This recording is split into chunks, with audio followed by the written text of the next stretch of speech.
Gentleman yields back. We'll now go to the gentleman from California, Mr. Sherman, for 5 minutes. You play an important role on foreign policy. I hope in dealing with the IMF, you make it clear that our support for Pakistan's request is focused on the fairness of their elections and human rights and democracy in Pakistan in general. I hope you'll do everything possible to make sure that any change at the IMF does not give Iran additional special drawing rights or allow them to use their existing special drawing rights to turn into currency that they can use.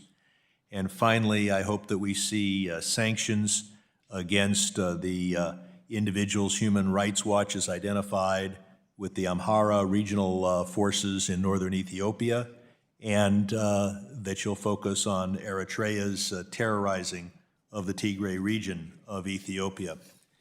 On taxation, I want to commend you on the direct file program, but you can go a step further. Senator Warren and I have focused on the 36 countries where they send you a pre-populated return. And you can just click yes, or you can change it. And of course, it's voluntary. You don't have to look at it at all.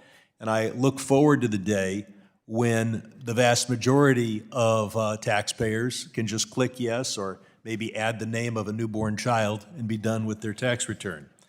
On crypto, you were instructed by the Infrastructure Investment and Jobs Act to have the rules enforced for the 2023 tax season. They're not enforced, so you're behind on rules designed to enforce taxation on crypto transactions. But I want to focus your attention on the capital gains allowance. We provide at very great cost to our Treasury an incentive for investors to invest in stocks, chiefly, also real estate, because we want to build our economy. And there's arguments as to whether it's very effective or only slightly effective, but the reason for capital gains allowance is to encourage investment that builds an economy. Can you think of a reason why we would, at our cost of the U.S. government, incentivize people to invest in the Chinese economy? Why do we provide a capital gains allowance for investing in Chinese stock? Is there any reason you can think of? Well, in general, we've made a decision that capital gains should be treated similarly and only taxed when they're realized. Well, I'm not talking about realization. You sell a Chinese stock at a profit. You pay a lower tax on that than your assistant pays on his or her earned income. Now, that's to encourage you to invest in the stock.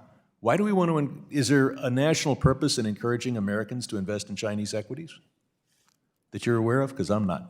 Well, I mean, in general, I think the view has been that both inward and outward investment are economically beneficial.